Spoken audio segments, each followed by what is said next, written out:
दोस्तों ये स्टोरी का 30वां भाग है। अगर आपने इस स्टोरी के पिछले वाले भाग नहीं देखे हैं तो हमने प्लेलिस्ट में मेंशन कर दिया, आप जाकर के जरूर चेकआउट कर सकते हैं। रणविजय सिंह की बात सुनकर शौर्य जहां खड़ा था वहीं झटके से घुटनों के बल बैठ गया। शौर्य की आंखों में आंसू थे। वह कितने ही सालों से शौर्य ने अपने साथ साथ अपनी बहनों को संभाला था। शौर्य रणविजय सिंह की सारी बातें मानता था ताकि वह वंशिका को नुकसान न पहुंचाए, लेकिन रणविजय सिंह ने तो वंशिका की हालत बहुत बुरी कर दी थी और उसने कई बार वंशिका को ढूंढने की कोशिश की लेकिन ढूंढ नहीं पाया। शौर्य के पास रणविजय सिंह की बात मानने के अलावा ऑप्शन नहीं था। वंशिका को बचाने के लिए शौर्य ने रणविजय सिंह राणा की हर छोटी बड़ी सही गलत बातों को मान लेता था। रणविजय सिंह राणा ने रघुवंशी फैमिली का एक्सीडेंट खुद करवाया और सारा इल्जाम शौर्य के माथे मढ़ दिया। शौर्य ने मजबूर होकर वह इल्जाम अपने सर पर ले लिया। रणविजय सिंह राणा को लगा कि वह जीत गया और पूरी रघुवंशी फैमिली शौर्य की जान की दुश्मन हो गई। रणविजय सिंह राणा को लगा कि रघुवंशी फैमिली शौर्य को जान से मार देगी और उसका रास्ते का कांटा अपने आप ही उसके रास्ते से हट जाएगा। शौर्य ने अपने आप को संभालता हुआ बोला, राणा साहब क्यों एक ही बार में हम सबको मार क्यों नहीं देते? तिल तिल कर क्यों मार रहे हैं? जब तक तुम्हारी सारी प्रॉपर्टी मेरे नाम नहीं हो जाती तब तक तो तुम लोगों को ऐसे ही मारूंगा। उसके बाद शायद मैं तुम्हारी बात मानकर तुम चारों को मौत के घाट उतार दूं। अब यह ड्रामा करके मुझे मत दिखाओ। उठो और इन पेपर पर आर्या के साइन लेकर आओ। याद रखना अगर इन पेपर पर आर्या के साइन नहीं हुए तो अपनी बुआ वंशिका की चिता को अग्नि देने के लिए तैयार रहना। शौर्य उठ गया। फिर वह पेपर उठाकर हवेली से बाहर चला गया। शौर्य अपनी गाड़ी में बैठा और उसने गाड़ी स्टार्ट कर दी। शौर्य कहाँ जा रहा था शौर्य को नहीं पता था। 1 घंटा ड्राइव के बाद शौर्य ने अपनी गाड़ी झटके से एक क्लब के बाहर रोक दी। शौर्य ने एक बार वह पेपर देखे और उसे बैक सीट पर फेंक दिया। फिर गाड़ी से उतरकर सीधा क्लब के अंदर गया। शौर्य के दिमाग में इस वक्त क्या चल रहा था शौर्य को नहीं पता था, लेकिन उसे इस वक्त सपोर्ट की जरूरत थी। एक ऐसे इंसान की जरूरत थी जो उसका दर्द बांट ले, जो उसकी प्रॉब्लम को सॉल्व कर दे। शौर्य छोटा था जब उसके बाप का साया उसके सर से उठ गया और शौर्य बचपन से ही अपनी बहनों और अपनी बुआ का प्रोटेक्टर बन गया। शौर्य बार काउंटर पर आया और 100 पर 60 पर 60 गटकने लगा। शौर्य को पूरी तरह से नशा हो चुका था, लेकिन अब भी वह बार काउंटर पर बैठा हुआ ड्रिंक पी रहा था। दूसरी तरफ शिवाय ऑफिस में काम कर रहा था और तभी राजवीर अंदर आया। शिवाय ने राजवीर को देखकर कहा, आओ राजवीर बैठो। राजवीर बोला, शिवाय सर। राजवीर ने इतना ही कहा था कि शिवाय ने कहा, प्लीज राजवीर, मैंने उस वक्त जो किया शायद ना समझी में कर दिया, लेकिन तुम्हारे मुंह से सर नहीं सुनना चाहता। तुम पहले जैसे मुझे शिवाय कहते थे वैसे ही शिवाय कहा करो। तुम्हारे मुंह से सर सुनकर मुझे बहुत बुरा लगता है। राजवीर बोला, ठीक है शिवाय। शिवाय सुनकर शिवाय के चेहरे पर एक मुस्कुराहट आ गई। शिवाय बोला, अब बताओ क्यों आए थे?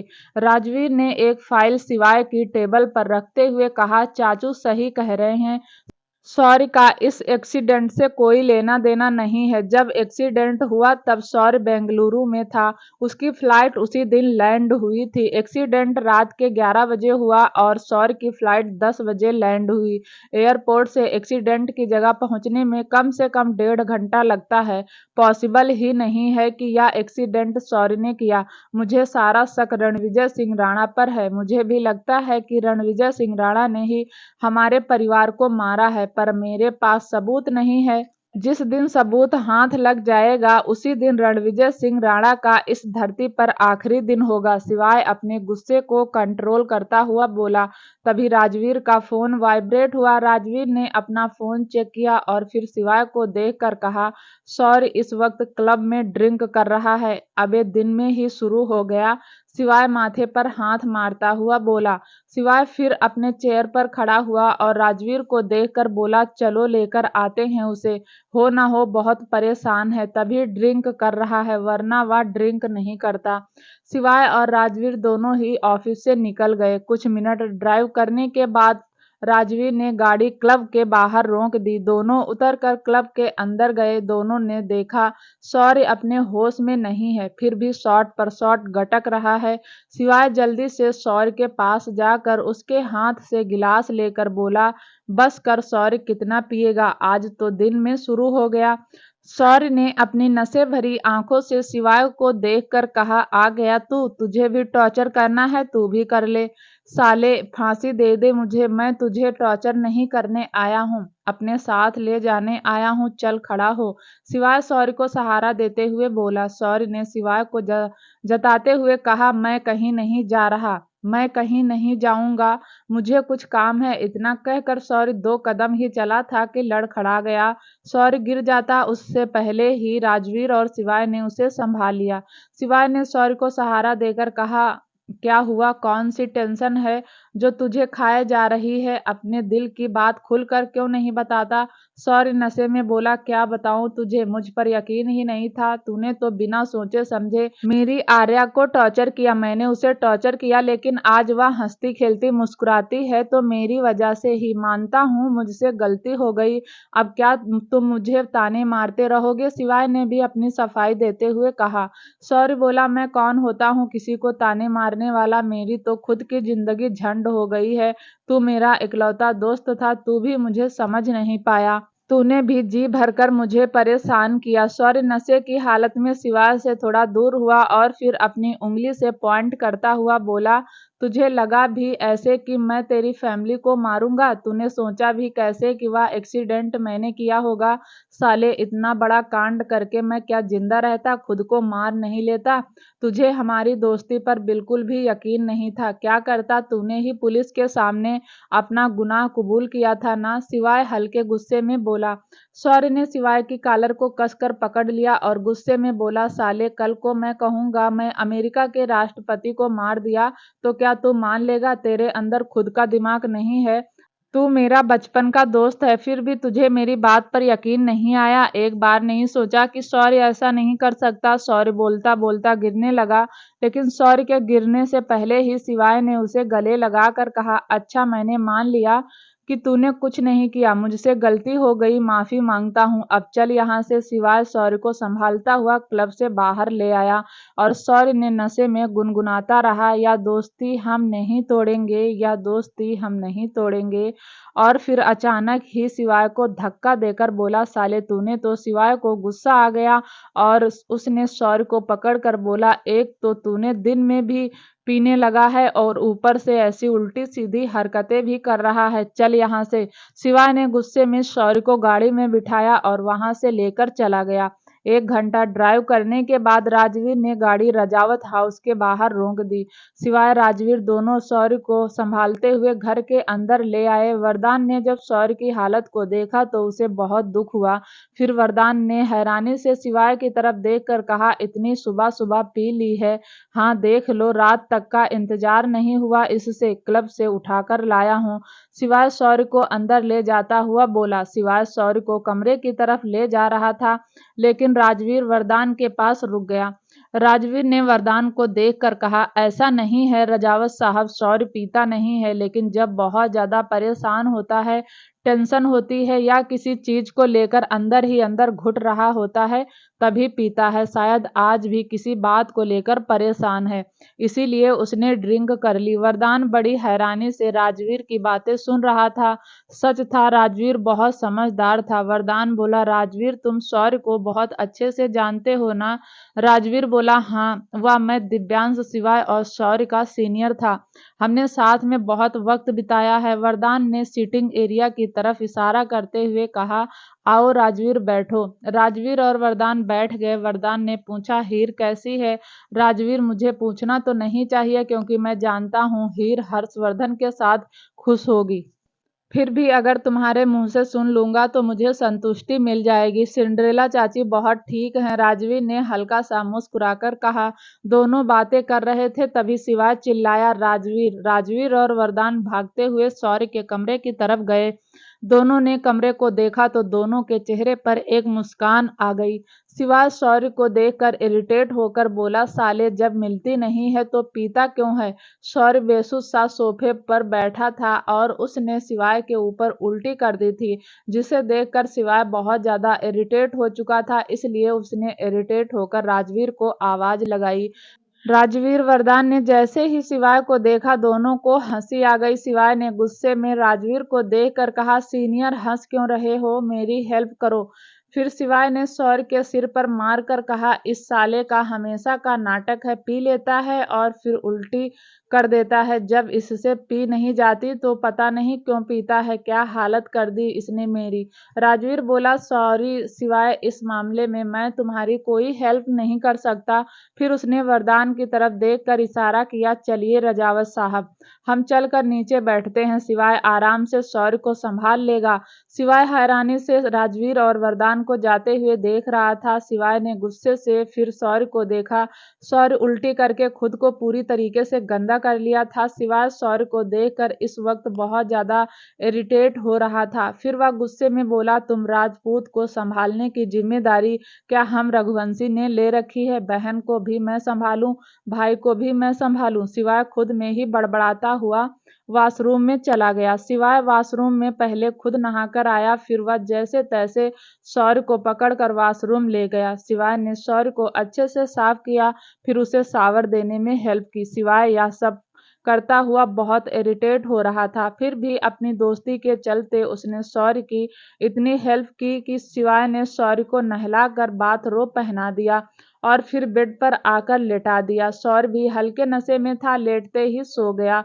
शिवाय ने शौर्य के लोअर और टी शर्ट पहने और कमरे से बाहर चला गया। बाहर आकर उसने देखा वरदान और राजवीर दोनों ही लंच कर रहे हैं। वरदान ने शिवाय को देखकर कहा, आ जाओ शिवाय, तुम भी लंच कर लो। शिवाय भी डाइनिंग टेबल पर बैठकर उनके साथ लंच करने लगा। लंच करते हुए अचानक ही शिवाय के दिमाग में कुछ आया और उसने वरदान की तरफ देखकर कहा, रजावत साहब, आपकी एक गर्लफ्रेंड थी ना? गर्लफ्रेंड सुनकर वरदान का चेहरा सख्त हो गया। वरदान ने अपना गुस्सा कंट्रोल करते हुए कहा, गर्लफ्रेंड नहीं थी, बीवी थी मेरी। शिवाय हंसता हुआ बोला, बीवी से पहले तो गर्लफ्रेंड थी ना? मैं शादी से पहले की बात कर रहा हूँ। शिवाय की बात सुनकर वरदान कुछ बोला नहीं, लेकिन उसके चेहरे पर गुस्सा साफ नजर आ रहा था, जिसे देखकर शिवाय को अच्छा लग रहा था। शिवाय फिर बोला, अच्छा या तो बताइए, आपकी वह बीवी है कहाँ? वरदान ने हल्के गुस्से में कहा, शिवाय तुम शौर्य को यहाँ छोड़ने आए हो? तुम मेरी मुंह बोली बेटी के ससुराल से हो, इस हिसाब से तुम मेरे मेहमान हुए तो मेहमानों की तरह खाना खाओ और चले जाओ। मेरे साथ सवाल जवाब मत करो, क्योंकि तुम्हारे किसी भी सवाल का जवाब मैं नहीं दूंगा। शिवाय कुछ बोलता उससे पहले राजवीर शिवाय को देखने लगा, जैसे कह रहा हो बस करो। शिवाय चुपचाप लंच करने लगा। लंच करने के बाद राजवीर ने हाथ जोड़कर वरदान से कहा, अब हम चलते हैं। रजावत साहब, आप शौर्य का ख्याल रखिएगा। इतना कहकर राजवीर और शिवाय जाने लगे। शिवाय मेन गेट तक ही गया था कि पलट कर बोला, रजावत साहब, आप अपनी बीवी के बारे में बताएंगे नहीं, लेकिन मैं बहुत कुछ जानता हूँ। अगर आप मुझसे खुलकर बात कर लेंगे तो शायद आपकी बीवी को ढूंढने में मैं आपकी मदद कर दूं। शिवाय की बात पर वरदान को गुस्सा आ गया। वरदान ने अपने गुस्से को कंट्रोल करते हुए दांत भींच कर कहा, वरदान, रजावत अकेला ही काफी है। अगर उसे कुछ ढूंढना है तो वह पाताल से भी ढूंढ कर ले आएगा। उसे तुम्हारे जैसे बच्चे की जरूरत नहीं। बच्चा? यह सुनकर शिवाय हंसने लगा और फिर हंसते हुए बोला, रजावत साहब, यह बच्चा ही आपकी मदद करेगा, तभी आप अपनी वंशिका तक पहुंच पाएंगे। आज नहीं तो कल आपको मेरी मदद लेनी ही होगी। इतना कहकर शिवाय फिर से जाने लगा, लेकिन 4 कदम चलने के बाद उसने फिर पलट कर बोला, रजावत साहब, एटीट्यूड छोड़ दीजिए और वंशिका को ढूंढने के लिए मुझसे मदद मांग लीजिए, वरना ऐसा ना हो वंशिका को कुछ हो जाए और आप कुछ ना कर पाए। शिवाय अपनी बात बोलकर राजवीर के साथ वहां से चला गया। वरदान रजावत हैरानी से उन दोनों को जाते हुए देख रहा था। रघुवंशी मेंशन सब डिनर कर रहे थे, लेकिन रूही का चेहरा उतरा हुआ था। आज डाइनिंग टेबल पर बहुत शांति थी, क्योंकि किसी से बात कोई नहीं कर रहा था। रूही बाउल में चम्मच घुमा रही थी और तभी रूही खड़ी होकर बोली, मैं प्रेग्नेंट हूँ। सबने चेहरा उठाकर रूही को देखा और फिर सब एक साथ हंसने लगे। सबको हंसता हुआ देखकर रूही की आंखें फैल गई। रूही ने अपने कमर पर हाथ रखकर कहा, मैं झूठ नहीं बोल रही, मैं सच में अभय के बच्चे की मां बनने वाली हूँ। सब हंस रहे थे, लेकिन हर्षवर्धन रूही को देख रहा था। हर्षवर्धन ने फिर शक्ति से कहा, हाँ ठीक है, सुन लिया, अब बैठकर खाना खा लो। चाचू, आप इतनी बड़ी बात को हल्के में कैसे ले सकते हो? आपने सुना भी है मैंने क्या कहा? मैंने कहा मैं प्रेग्नेंट हूँ, अभय के बच्चे की मां बनने वाली हूँ। रूही बोली। हर्षवर्धन भी बोला, हाँ मैंने सुन लिया, तुमने क्या कहा। चुपचाप बैठो, अपना डिनर खत्म करो और कल जाकर शॉपिंग कर लेना। रूही हर्षवर्धन की बात सुनकर बुरी तरह झुलस गई। दूसरी तरफ सबका हंस हंस कर बुरा हाल था। रूही ने अपने हाथ में पड़ी हुई चम्मच को जोर से टेबल पर मार कर कहा, कोई मेरी बात पर यकीन नहीं करता। पता नहीं मेरे झूठ को सब कैसे पकड़ लेते हैं। मेरी तो किस्मत ही खराब है, झूठ बोलना भी नहीं आता। इतना कहकर रूही वहां से पैर पटक कर चली गई और सब रूही को जाते हुए देख रहे थे। हर्षवर्धन हल्की सी ना में गर्दन हिलाता हुआ बोला, झूठ बोलना आता नहीं है, झूठ बोलने चली। हर्षवर्धन फिर डाइनिंग टेबल पर नजर घुमाकर कहा, अगर दांत दिखा दिए हो तो सब अपना डिनर खत्म कर लो, जब देखो बत्तीसी को दिखाते रहते हो। सब फिर डिनर करने लगे, लेकिन राजवीर के दिल में हलचल हो गई। राजवीर ने मन ही मन खुद से कहा, अगर रूही प्रेग्नेंट भी नहीं है तो भी अभय के साथ उसके फिजिकल रिलेशनशिप तो हो सकते हैं, लेकिन मुझे इस बात का फर्क क्यों पड़ रहा है? अब तो मेरा इस मामले में कोई लेना देना नहीं। रूही शादी करके पलाश के साथ चली जाएगी, फिर मुझे क्यों दुख हो रहा है? राजवीर अपने ही ख्यालों में था। तभी हीर की आवाज राजवीर के कानों में गई। हीर हर्षवर्धन से बोली, सुनिए जी, आप इस बात को हल्के में कैसे ले सकते हो? आप एक बार रूही से बात तो कीजिए, क्या पता वह सच कह रही हो और हम सब ने उसकी बात हंसी में उड़ा दी हो। हर्षवर्धन ने उल्टे हाथ से हीर का सीधा हाथ पकड़कर कहा, सुनाइए जी, वह रघुवंशी खानदान की बेटी है, उसे अपनी लिमिट पता है, उसमें रघुवंशी खानदान के संस्कार हैं, वह ऐसा कुछ नहीं करेगी। वह ऐसी बातें इसलिए कर रही है ताकि हम उसकी शादी पलाश से तोड़ दें और अभय से करवा दें। अभी नादान है, अभय के बारे में कुछ जानती नहीं है, जब जान जाएगी तो उसका गुस्सा अपने आप ही ठंडा हो जाएगा। हर्षवर्धन की बात सुनकर हीर को जितनी तसल्ली मिल रही थी, उससे ज्यादा राजवीर को मिल रही थी, जबकि रूही राजवीर से दूर जा रही थी। हर्षवर्धन की बात सुनकर राजवीर के चेहरे पर हल्की सी मुस्कान आ गई, जो बहुत प्यारी और मीठी थी। वह मुस्कान राजवीर की स्मार्टनेस को और बढ़ा देती थी। दूसरी तरफ पूर्वी दृष्टि को लेकर दिल्ली आ गई थी। दृष्टि ने डिसाइड किया था कि उसकी डिलीवरी दिल्ली में ही होगी। शौर्य ने दृष्टि और पूर्वी के लिए एक फ्लैट अरेंज कर दिया था। पूर्वी दृष्टि को लेकर इस फ्लैट में शिफ्ट हो गई थी। पूर्वी और दृष्टि दोनों ही बालकनी में बैठी थी। पूर्वी ने मौका देखते हुए दृष्टि से कहा, क्या तुमने सच में डिसाइड कर लिया है कि तुम दिव्यांश जीजू को कभी माफ नहीं करोगी? जीजू? किसका जीजू? मैं किसी दिव्यांश जीजू को नहीं जानती। आज के बाद मुझे ऐसी बात मत कहना, पूर्वी दृष्टि से गुस्से में बोली। पूर्वी ने धीरे से कहा, नहीं, वह तो मैं मुंह से निकल गया, मैं बस पूछ रही थी कि तुम उस खड़ूस आदमी को कभी माफ नहीं करोगी। दृष्टि और ज्यादा गुस्से में बोली, पूर्वी, तेरे अंदर तमीज नहीं है, कैसी बात कर रही है तू? दिव्यांश के बारे में मिस्टर रघुवंशी को खड़ूस कह रही है? जानती भी है वह कौन है? दिव्यांश रघुवंशी नाम है उनका। अरे पूर्वी हैरानी से बोली, क्या? अरे कोई हमारे साथ उल्टा सीधा करेगा तो क्या हम भी उसके जैसे बन जाएं? पूर्वी कान खोलकर सुन ले, मिस्टर रघुवंशी के बारे में कुछ भी उल्टा सीधा नहीं सुन सकती। पूर्वी तो बालकनी से उठकर खुद में बड़बड़ाती हुई अंदर चली गई। बड़ा खतरनाक बच्चा होने वाला है रघुवंशी मेंशन। रात का वक्त हीर हर्षवर्धन का इंतजार कर रही थी, लेकिन हर्षवर्धन स्टडी रूम में बैठकर अपना काम कर रहा था। अब हीर भी अपना रिश्ता आगे बढ़ाना चाहती थी, लेकिन अपने शर्म के चलते वह हर्षवर्धन से कुछ कह नहीं पाती थी। करीब 11 बजे हीर अपने कमरे से निकलकर स्टडी रूम की तरफ गई। हर्षवर्धन स्टडी रूम में काम कर रहा था। हीर अंदर आई। हीर को देखकर हर्षवर्धन ने पूछा, क्या हुआ साहिबा, कुछ काम था? हीर ने ना में गर्दन हिलाते हुए कहा, नहीं कुछ काम नहीं था, मुझे लगा आपको कुछ चाहिए तो मैं आपसे पूछ लूं। कुछ चाहिए आपको? हाँ हीर, एक कप चाय ला दो, सिर में बहुत दर्द है। हीर ने हाँ में गर्दन हिलाई और किचन की तरफ चली गई। 10 मिनट बाद हीर चाय बनाकर लाई। हीर ने चाय का कप टेबल पर रखते हुए कहा, साहब बहुत रात हो गई है, चलो सो जाइए। साहिबा चाय पी लूं और थोड़ा सा काम कर लूं, उसके बाद रेस्ट कर लूंगा। हीर ने हिम्मत करते हुए कहा, पीहू के डैडी अगर आप तंग ना हो तो मैं यहीं बैठ जाऊं? हाँ पीहू की मम्मी, तुम्हारा ही घर है, जहां बैठना है बैठ जाओ, हर्षवर्धन बोला। हीर सोफे पर बैठ गई। हर्षवर्धन ने चाय पी और अपने काम में डूब गया। थोड़ी देर बैठे रहने के बाद हीर बोर होने लगी। हीर स्टडी रूम के चक्कर लगाने लगी। हीर को देखकर साफ पता चल रहा था कि इस वक्त वह कितना बोर महसूस कर रही है। हर्षवर्धन के पास हीर के लिए टाइम ही नहीं था, लेकिन जितना भी वक्त था वह हीर के साथ जरूर बिताता था। करीब 1 घंटे बाद हर्षवर्धन ने लैपटॉप बंद करके कहा, चलो हीर, मेरा काम खत्म हो गया। हीर खुश हो गई, लेकिन अपनी खुशी उसने चेहरे पर आने नहीं दी। हीर को लगा कि अब वह हर्षवर्धन के साथ थोड़ा वक्त बिताएगी। हर्षवर्धन और हीर बेडरूम में आ गए। हीर को देखकर हर्षवर्धन बेड पर पसरता हुआ बोला, हीर सिर में दर्द है, प्लीज दबा दो। हर्षवर्धन की बात सुनकर हीर की भौहें तन गई, लेकिन उसने कुछ नहीं कहा। वह चुपचाप हर्षवर्धन के पास आई और हर्षवर्धन का सिर अपनी गोद में रखा और उसे दबाने लगी।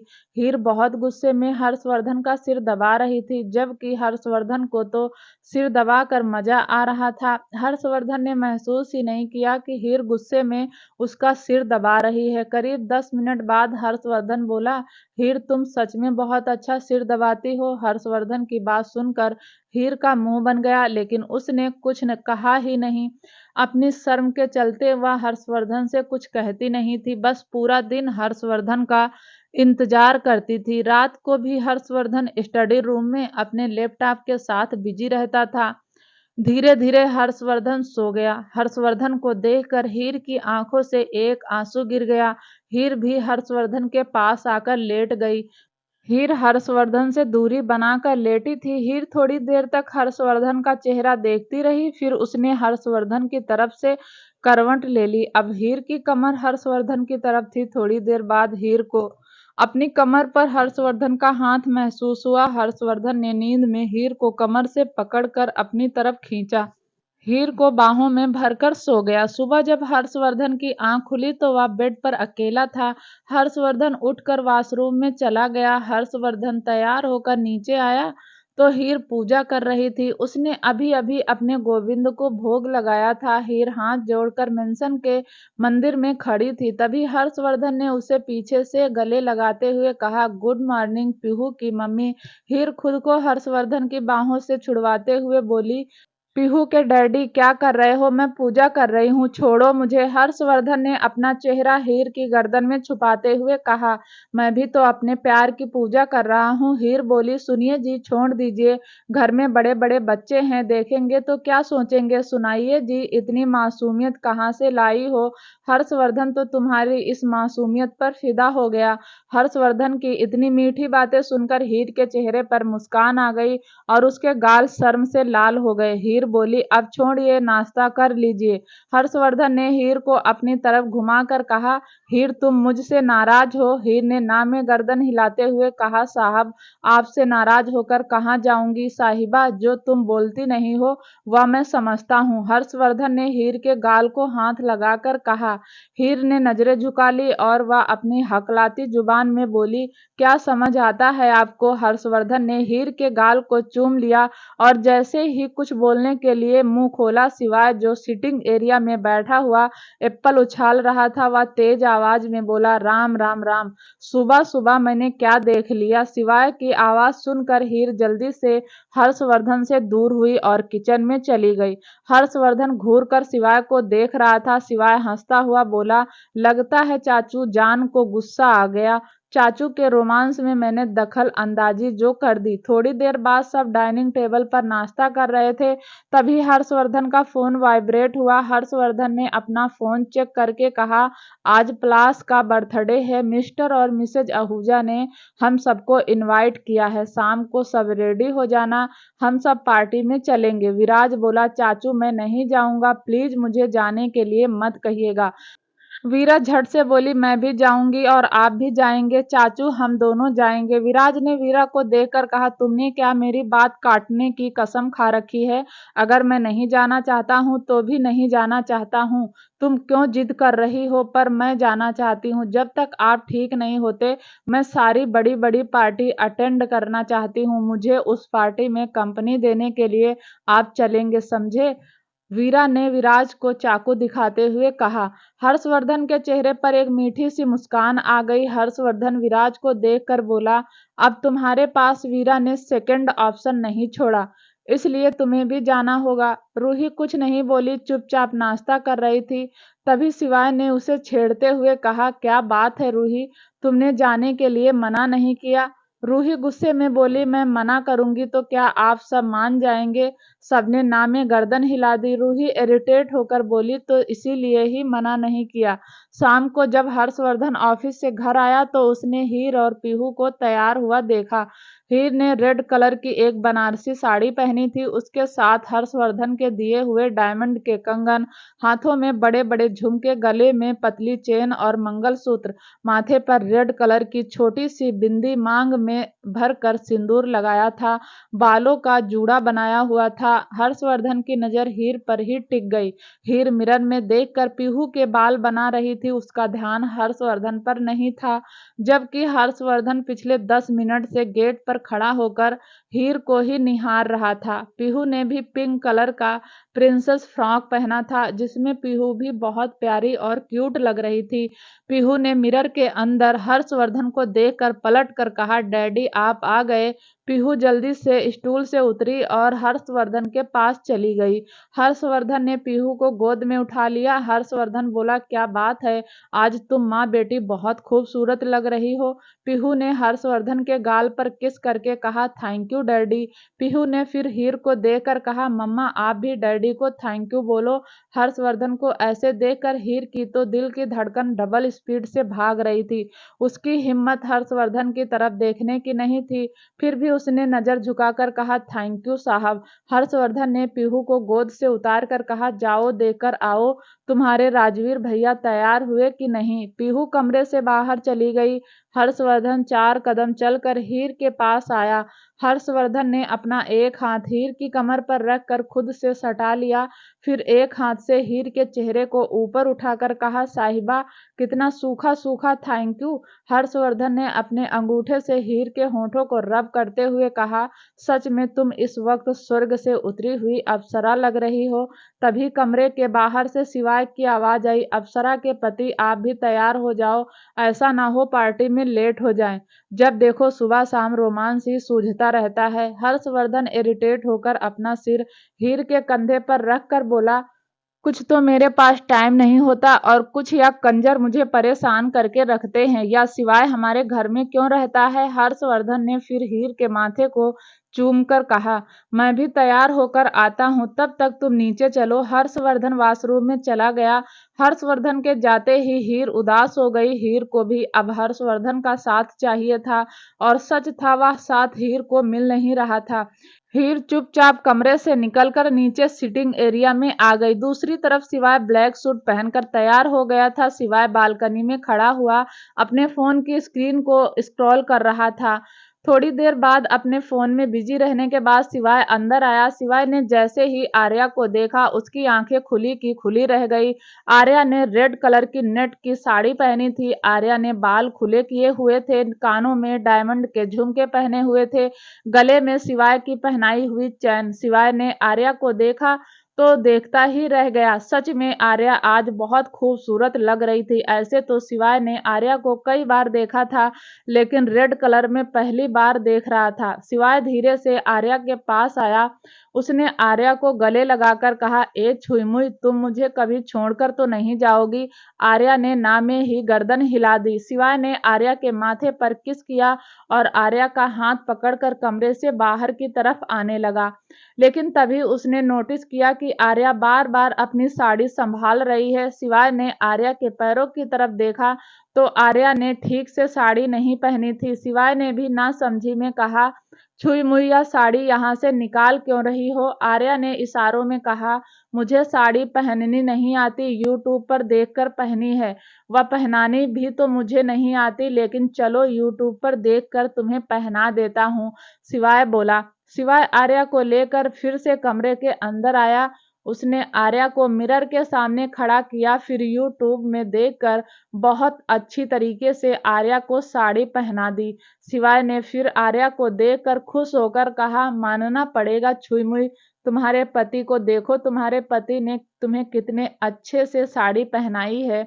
आर्या ने भी मुस्कुराकर हाँ में गर्दन हिला दी। शिवाय ने अगले पल ही आर्या को पीछे से बाहों में भरते हुए कहा, मैंने तुम्हारी हेल्प की, बदले में छुई मुई मुझे कुछ दो। आर्या शिवाय की सारी शरारत समझती थी। आर्या थोड़ी सी पलटी। उसने एक हाथ से शिवाय के गालों को छुआ और दूसरे गाल पर किस कर दिया। शिवाय ने अपने हाथ आर्या की कमर पर लपेटते हुए कहा, या तो छोटी वाली थी, मुझे तो बड़ी वाली किस चाहिए। आर्या ने शर्माकर अपना सिर शिवाय के सीने पर रख लिया। शिवाय के दिल की धड़कन भी तेज हो गई। उसने आर्या को कसकर बाहों में जकड़ लिया। शिवाय ने सीरियस होते हुए पूछा, छुई मुई, मुझे छोड़कर तो नहीं जाओगी? आर्या ने ना में गर्दन हिला दी। शिवाय ने अपनी बाहें और कस दी, लेकिन शिवाय के दिमाग में पता नहीं क्या चल रहा था। शिवाय मन ही मन बोला, पता नहीं मुझे ऐसा क्यों लग रहा है कि तुम मुझे इतनी आसानी से नहीं मिलोगी। मैंने अपने प्यार को सिक्योर करने के लिए तुमसे शादी भी कर ली, फिर भी एक अजीब सा डर बना रहता है। और शिवाय फिर आर्या को लेकर नीचे आ गया। सब तैयार हो चुके थे। पार्टी की थीम रेड और ब्लैक में थी, इसलिए दिव्यांश, विराज, पैथर तीनों ने ब्लैक सूट पहना था। तीनों ही बहुत हैंडसम लग रहे थे। वीरा ने भी रेड कलर का गाउन पहना था। वीरा भी बहुत सुंदर लग रही थी। वीरा को देखकर कोई नहीं कह सकता था कि यह एक गरीब परिवार से है। थोड़ी देर बाद हर्षवर्धन ने ब्लैक सूट पहनकर बाहर आ गया, लेकिन अब तक राजवीर और रूही तैयार नहीं हुए थे। हर्षवर्धन ने सबको देखकर कहा, चलो राजवीर रूही को लेकर आ जाएगा। दिव्यांश बोला, चाचू, रूही आजकल राजवीर से बहुत लड़ रही है, क्योंकि राजवीर ही है जिसने अभय के बारे में हम सबको बताया था। राजवीर का सिर थोड़ी फोड़ेगी, दो चार बात ही बोलेगी ना, राजवीर सुन लेगा। समझदार है हमारा राजवीर, ले आएगा उसे पार्टी में। हम सबको चलना चाहिए, हर्षवर्धन बोला। थोड़ी देर में राजवीर भी तैयार होकर आ गया। हर्षवर्धन राजवीर की तरफ देखकर कहा, तुम रूही को लेकर पार्टी में आ जाना, हम सब जा रहे हैं। राजवीर मना करता, उससे पहले ही सब निकल गए। हर्षवर्धन हीर को लेकर अपनी गाड़ी में चला गया। दिव्यांश ने पीहू को अपने पास रोक लिया, क्योंकि वह अपने चाचू और सिंड्रेला चाची को अकेले में वक्त बिताने देना चाहता था। शिवाय आर्या को लेकर बाहर आया तो दिव्यांश पीहू को लेकर गाड़ी में बैठ रहा था और पैंथर भी ड्राइविंग सीट पर बैठने ही वाला था। उन दोनों को देखकर शिवाय ने चिल्लाते हुए कहा, सब अपनी अपनी बीवियों के साथ जा रहे हैं और तुम दोनों साढ़ू भाई एक दूसरे के साथ। इतना कहकर हर्षवर्धन बोला। थोड़ी देर में राजवीर भी तैयार होकर आ गया। हर्षवर्धन राजवीर की तरफ देखकर कहा, तुम रूही को लेकर पार्टी में आ जाना, हम सब जा रहे हैं। राजवीर मना करता, उससे पहले ही सब निकल गए। हर्षवर्धन हीर को लेकर अपनी गाड़ी में चला गया। दिव्यांश ने पीहू को अपने पास रोक लिया, क्योंकि वह अपने चाचू और सिंड्रेला चाची को अकेले में वक्त बिताने देना चाहता था। शिवाय आर्या को लेकर बाहर आया तो दिव्यांश पीहू को लेकर गाड़ी में बैठ रहा था और पैंथर भी ड्राइविंग सीट पर बैठने ही वाला था। उन दोनों को देखकर शिवाय ने चिल्लाते हुए कहा, सब अपनी अपनी बीवियों के साथ जा रहे हैं और तुम दोनों साढ़ू भाई एक दूसरे के साथ। इतना कहकर शिवाय जोर जोर से हंसने लगा। पैंथर शिवाय को जवाब देता कुछ बोला। सिवाय सर हम दोनों की बीवी एक साथ आएगी, लेकिन आप अपनी बीवी को पकड़ कर रखना, क्योंकि आपके ससुर जी का पता नहीं कब अपनी छोरी को ले जाए।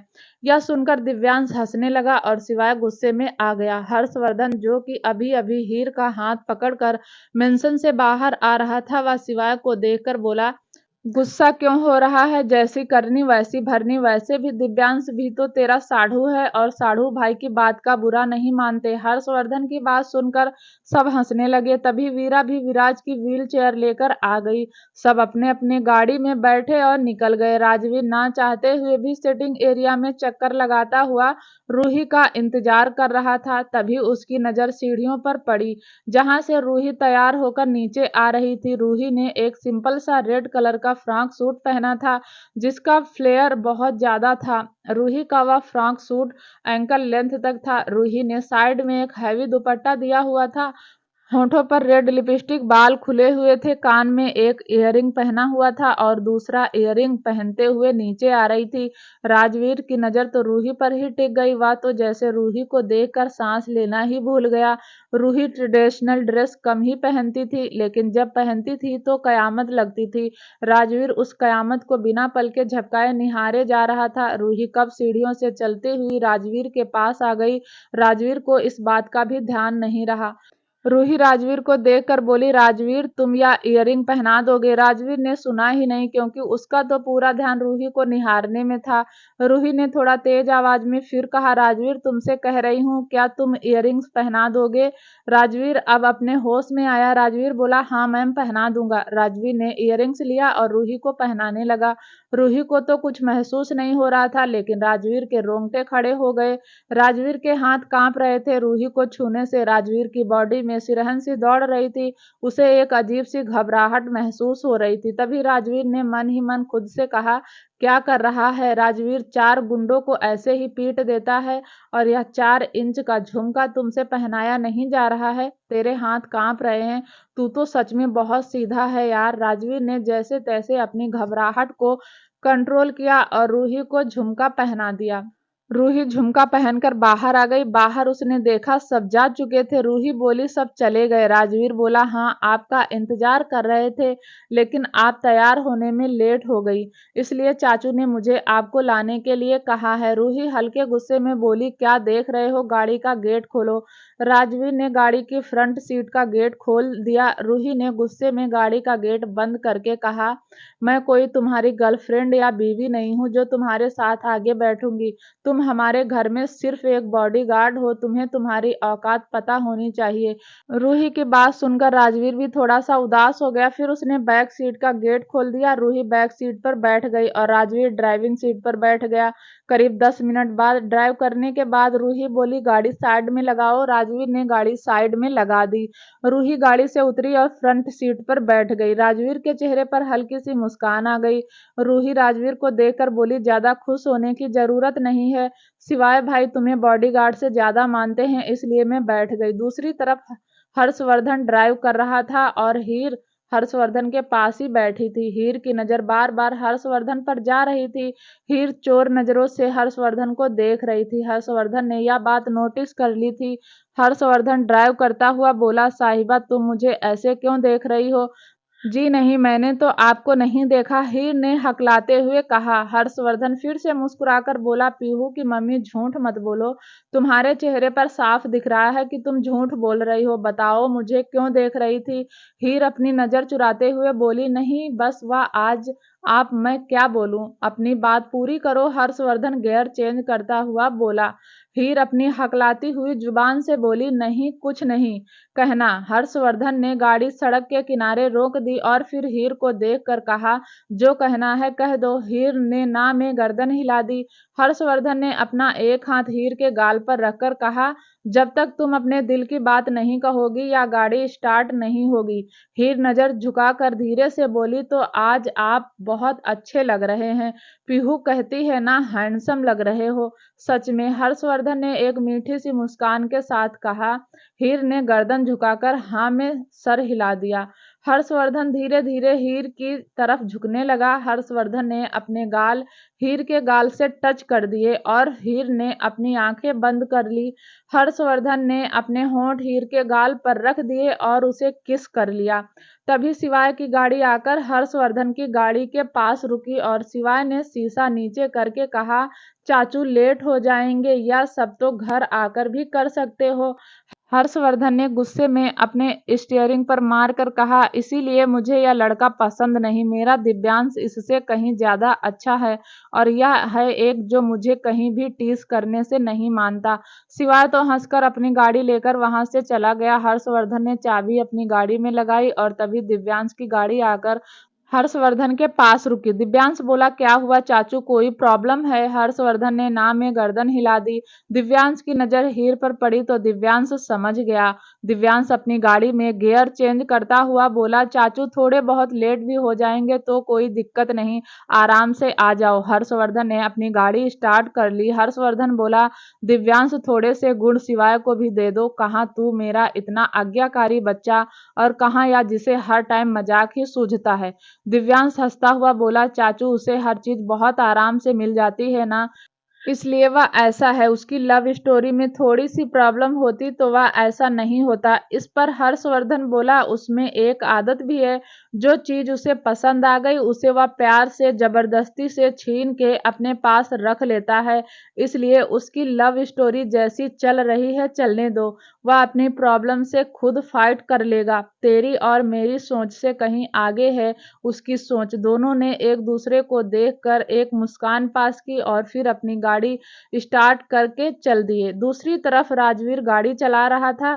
उसके बराबर में एक जीप साथ साथ चल रही थी। उसमें कुछ लड़के ड्रिंक कर रहे थे और सड़क पर चिल्ला रहे थे। राजवीर के साथ रूही थी, इसलिए राजवीर उन लड़कों को इग्नोर कर रहा था, लेकिन वह लड़के राजवीर की गाड़ी के आसपास ही मंडरा रहे थे, जिससे राजवीर का गुस्सा बढ़ता जा रहा था।